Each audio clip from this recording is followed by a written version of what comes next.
Hello అండి, అందరికీ నమస్కారం. శ్రీ విశ్వవసు నామ సంవత్సరం ఉత్తరాయణం వసంత ఋతువు వైశాఖ మాసం కృష్ణపక్షం ద్వాదశి ఈరోజు రేవతి నక్షత్రం. ఈరోజు శనివారం, విశేషమైనటువంటి రోజు. రేవతి నక్షత్రం కలిసి వచ్చింది. శనివారం ద్వాదశి. ఈరోజు ఓం నమో భగవతే వాసుదేవాయ అనే నామాన్ని జపించాలి. ఈ నామాన్ని జపించడం వలన అంతరంగ శుద్ధి జరుగుతుంది, ఏకాగ్రత పెరుగుతుంది, అలాగే మనసుకి ప్రశాంతత ఉంటుంది, ఏదో తెలియని దైవానుభూతి కూడా మనకి ప్రాప్తిస్తుంది. ఈరోజు 108 సార్లు ఈ నామాన్ని జపించి చూడండి. మీలో ఈరోజు ఎంత వ్యత్యాసం ఉంటుంది అనేది మీకే అర్థమవుతుంది.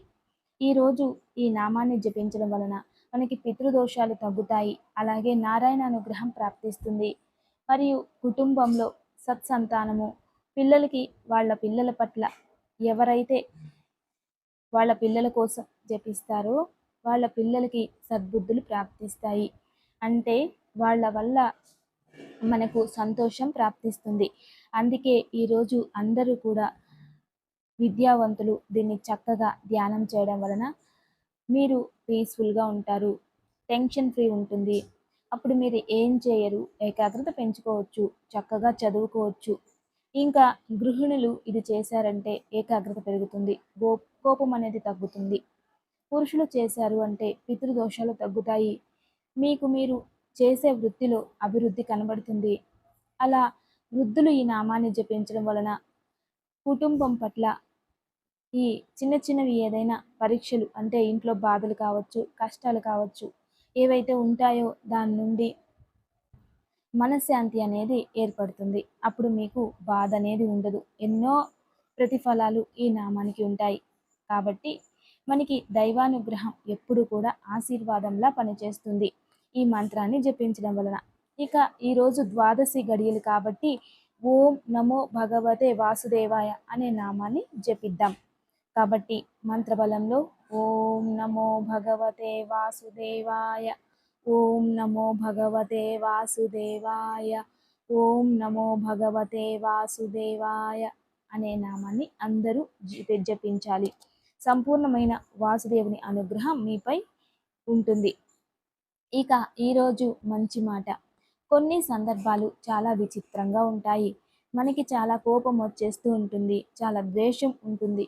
చాలా వరకు ఎవరైనా మనల్ని తిడితేనో కోప్పడితేనో మనం వాళ్ళని తిట్టేసి వాళ్ళలాగే మనం కూడా మాట్లాడి వాళ్ళలాగే మనం కూడా ఒక బాధను ఒక భాషను ఉపయోగించుకొని మన జ్ఞానాన్ని కూడా కోల్పోతూ ఉంటాం. ఆ బాధలో ఎవరైనా మనకి కోపంగా ఏదైనా అన్నారు అంటే మనం నిదానంగా కాలం పైన వదిలేయాలి. ఎందుకంటే కాలమే వాళ్ళకి సమాధానం చెప్పాలి. ఎందుకు ఈ విషయం అంటే ఈరోజు మంచి మాటగా దీన్ని ఎందుకు చెప్పుకోవాలి అంటే ఒక కళ్యాణి అంటే ఒక బావిలో కుంటో చెరువు ఉందనుకోండి, దాంట్లో మంచి తామర పూలు ఉంటాయి, చక్కగా బాగుంటాయి. కానీ అక్కడ చాలా బురద కూడా ఉంటుంది. ఆ బురదని మనం శుభ్రం చేయాలి. చేయాలంటే అందులోకి దిగాలి. దిగితే మనం కూడా ఆ బురద అంటుకుంటుంది మనకు కూడా. అదే కొన్ని రోజులు అలాగే వదిలేస్తే వర్షాకాలం వచ్చి ఆ వర్షపు నీటితో మొత్తం ఆ బురద కొట్టుకెళ్ళిపోయింది. అప్పుడు నీళ్లు శుభ్రమైపోతాయి.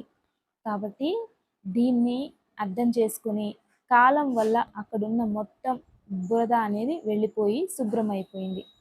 అలాగే ఆ చెట్టుకి అలంకరణ పూలు ఎక్కువ పెరిగాయి అనుకోండి, ఆ కుంటలో అవన్నీ కూడా బురద శుభ్రమైపోతుంది. అదే విధానంగానే మన జీవితంలో కూడా ఎవరైనా అనుచితంగా నడుచుకున్నా, మన పట్ల అనుచితంగా ప్రవర్తించినా, మన గురించి చెడు ప్రచారం చేసినా, లేదా మన గురించి ఏదైనా నిందిస్తూ ఉన్నా అది ప్రకృతికే వదిలేయాలి. అప్పుడు కాలమే వాళ్ళని అక్కడి నుండి దూరం చేసేస్తుంది. అందుకే శ్రీకృష్ణ వారు చాలాసార్లు ఇటువంటి విషయాలు వచ్చినప్పుడు చాలా అద్భుతంగా వర్ణిస్తూ వచ్చారు. కొన్నింటిని నేనే దూరం చేస్తా, మీకోసం మీరు దాన్ని స్వీకరిస్తే ముందర భవిష్యత్తు బాగుంటుంది. కానీ అదే కావాలి అనుకుంటే మీరు కూడా అక్కడే ఉండి భవిష్యత్తును మీరే పాడు చేసుకున్న వారు అవుతారు అని ఇటువంటి ఎన్నో ప్రసంగాలు చేశారు. మన జీవితంలో మనం అర్థం చేసుకోవాలి. ప్రతి ఒక్కటి కూడా మన జీవితంలో ఎంత జ్ఞానం ఉన్నా, ఆ జ్ఞానాన్ని సద్వినియోగం చేసుకోవాలి. జ్ఞానం ఉపయోగం చేసుకోకపోతే అజ్ఞానం వస్తుంది. అజ్ఞానం ఉండి ఏ ప్రయోజనము ఉండదు. జ్ఞానం ఉపయోగం అవుతుంది అంటే అప్పుడప్పుడు చాలా తీక్షణంగా ఆలోచించాలి. మనం తీసుకునే నిర్ణయాలు భూతకాలం, భవిష్యత్ కాలం, వర్తమాన కాలం అంటే జరిగింది, జరుగుతున్నది, జరగబోయేది. వీటన్నింటినీ దృష్టిలో పెట్టుకొని మనం ఇక్కడ మంచి కర్మని చేస్తూ మంచి నిర్ణయాలు తీసుకుంటే భవిష్యత్తు అద్భుతంగా ఏర్పడుతుంది అనేదే ఈరోజు మంచి మాట. అంటే దుష్టుల నుండి దూరంగా ఉండండి. కాలమే వాళ్ళకి సమాధానం చెప్తుంది. బురదలోకి రాయేసి మనమంతా దాన్ని మన మీద బురద పడేలాగా చేసుకోవడం కంటే వాళ్ళకి దూరంగా ఉండడం అనేది చాలా మంచిది. ఇదే ఈరోజు మంచి మాట. మన సాంప్రదాయం భారతీయ సనాతన సాంప్రదాయాలలో, వేదాలలో ఎన్నో విషయాలు ఉన్నాయి. కానీ వాటిని అవగాహన పెంచుకోవాలి. మనకు తెలియదు. ఎవరైనా చెప్తే అది చేస్తూ ఉంటాం. అయితే ఎన్నో జాతక చక్రంలో ఉన్న గ్రహ బాధలకి, గ్రహ దోషాలకి ఎన్నో ప్రాయశ్చిత్తాలు ఉన్నాయి. కానీ అది సరైన ప్రాయశ్చిత్తం మనం ఆచరిస్తేనే ఆ దోషం పోతుంది. ఆ ప్రాయశ్చిత్తాన్ని ఎలా తెలుసుకోవాలి? ఇప్పుడు జాతకం ఉంటే తెలుసుకోవచ్చు. జాతకమే లేకపోతే వాళ్ళ నుండి జన్మించిన ఒక పుత్రులు, పుత్రికలు ఎవరైతే ఉంటారో వాళ్ళ ఒక్క జన్మ జాతకాన్ని బట్టి మాతృ పితృ కుండలి అని రచించి దానిలో నుండి ద్వాదశ మాంస కుండలి అంటాం. అవి రచించి దానివల్ల వాళ్ళ యొక్క పితృదేవతలకి, మాతృదేవతల గురించి తెలుసుకోవచ్చు.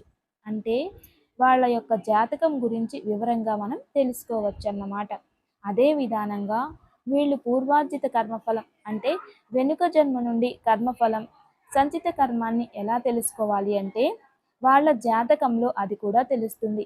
అప్పుడు దానికి తగినట్టుగా యథాశక్తి తదా ఫల, యథాశక్తి తదా పరిహారం అంటే వాళ్ళ శక్తికి అనుగుణంగా పరిహారాన్ని ఆచరించాలి. అప్పుడే అది ప్రతిఫలిస్తుంది. శక్తి లేకుండా గొప్పగా ఏదో ఆలోచించి దాన్ని చేసేయాలనుకుని చేసినా అది పాపమే వస్తుంది. అలా మన ఉపనిషత్తుల్లో ఒక మండుకో ఉపనిషత్తు అనుకుంటూ ఆ ఉపనిషత్తుల్లో ఎక్కడో ఒక వ్యాఖ్యానం వస్తుంది. ఒక బ్రాహ్మణుడు, ఒక రాజు గోవు దానం చేశాడని ఇతరులు కూడా దానం చేయాలని అనుకొని అతను ఏం చేస్తాడు? ఇతను కూడా దానం చేయాలనుకొని ఒక పేద గోవు అంటే వయసైపోయిన గోవును తెచ్చి ఇంకొక బ్రాహ్మణుడికి దానం ఇస్తాడు. ఆ బ్రాహ్మణుడు దాన్ని అది పాలివ్వదు, పోషించలేకుండా గడ్డి వేయడానికి కాకుండా అది అనారోగ్యంతో ఉంటే అసలు దాన్ని పోషించడానికి చాలా కష్టాలు అనుభవించాడు అతడు. అప్పుడు ఈ బ్రాహ్మణుడికి పాపమే వచ్చింది. నరకం ప్రాప్తిచ్చిందట. అందుకే దానం ఇవ్వడానికైనా కూడా అది ప్రయోజకుడు అవ్వాలి వాళ్ళకి. మరియు రెండోది అది నీకు కూడా అమూల్యమై ఉండాలి. అటువంటివి దానం చేస్తేనే మహోత్తరమైన పుణ్యఫలం అని మన శాస్త్రాలు తెలియజేస్తున్నాయి. అదే విధానంగా మనం ఏదైనా ప్రాయశ్చిత్తం చేయాలన్నా, పరిష్కార మార్గోపాయాలను వెతుక్కోవాలన్నా, పుణ్యక్షేత్రానికి వెళ్ళాలన్నా సరైన మార్గదర్శనం ఉండి దాన్ని ఆచరిస్తేనే సకలము విజయం ప్రాప్తిస్తుంది. ఇదే మన సాంప్రదాయం. ఇక ఈరోజు తారాబలం అశ్విని మఖ మూల నక్షత్రం వారికి పరమమిత్ర తార ఈరోజు చాలా మంచిది. ఇక భరణి ఉబ్బ పూర్వాషాఢ నక్షత్రం వారికి మిత్రతార శుభకరమైన రోజు, ఉపయోగం చేసుకోండి. కృతిక ఆరుద్ర ఉత్తరాషాఢ వారికి నైదన తార అంత శుభం కాదు, జాగ్రత్త వహించాలి.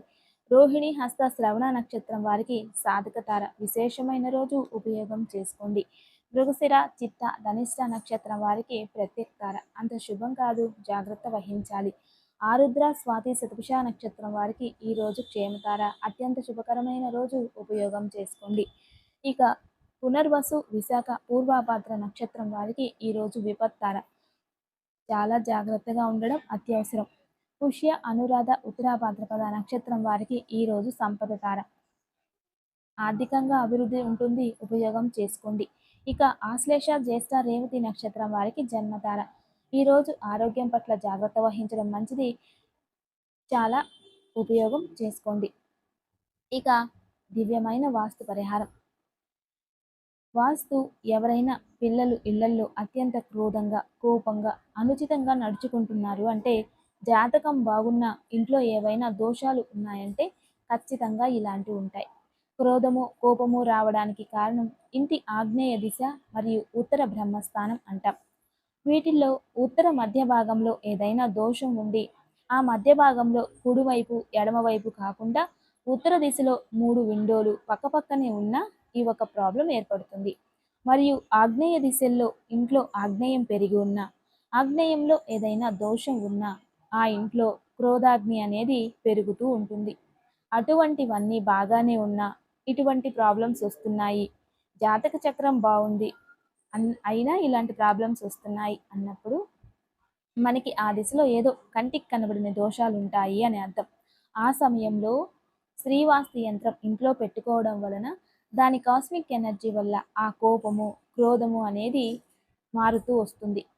పెట్టిన రోజే రాదు. నిదానంగా ఒక 6 నెలలు, సంవత్సరంలో వాళ్ళల్లో మార్పు అనేది ఖచ్చితంగా కనిపిస్తుంది. దీనికి కారణం ఆగ్నేయం మరియు ఉత్తరం చక్కని పరిష్కారం ఉపయోగం చేసుకోండి. ఇక దివ్య పూజ రేపు ఆదివారం, పైగా త్రయోదశి గడియలు ఉంటాయి. రేపు ఉదయాన్నే అరటి నారతో తయారు చేసిన ఒత్తులని, నెయ్యితో అరటినారతో తయారు చేసిన ఒత్తుల్ని మట్టి ప్రమిదలో పెట్టి నెయ్యి పోసి విష్ణువు ముందు కానీ లేదా సూర్య భగవంతుని ముందు కానీ దీపం వెలిగిస్తే ఆరోగ్యం ప్రాప్తిస్తుంది. దీనికన్నా అద్భుతమైనది, ఒక అరటిపండుని చిన్నగా కట్ చేసి ఒక తమలపాకుపై పెట్టి ఇంకొక అరటిపండు మొక్కని తీసి తమలపాకుపై పెట్టి నెయ్యిలో డీప్ చేసిన ఒత్తులను తీసి దానిపై పెట్టి దీపం వెలిగించి దాన్ని ఒక కంచంలో పెట్టి దీపాలు వెలిగించి లక్ష్మీదేవికి హారతి తీసి కూర్చుని కనకదార స్తోత్రం చదువుకున్నట్లయితే అపారమైన ధన సంపద మరియు ఆర్థికంగా అభివృద్ధి, ఇంట్లో దారిద్ర్యం దూరం అవుతుంది.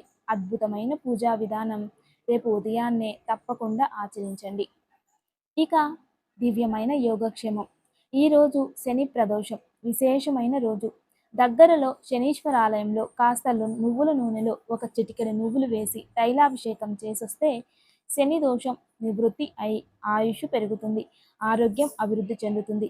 ఇక శివుడికి ఇంట్లోనే నువ్వుల నూనెతో అభిషేకం చేసిన ఇదే ప్రతిఫలం ప్రాప్తిస్తుంది. కానీ ఆర్థికంగా అభివృద్ధి అవ్వడానికి శివుడికి ఈరోజు చెరుకు రసంతో మరియు దానిమ్మ రసంతో అభిషేకం చేసి ఉమ్మెత్త పువ్వుని ఆ భగవంతుడికి అలంకరిస్తే మన ఇంట్లో మనకి వృత్తి దోషాలు ఉంటే దూరమై, అపవాదాలు దూరమై మీరు చేసే వృత్తిలో అభివృద్ధి చెందుతారు. దివ్యమైన యోగక్షేమం తప్పక ఆచరించండి. నమస్తే. Thanks for watching.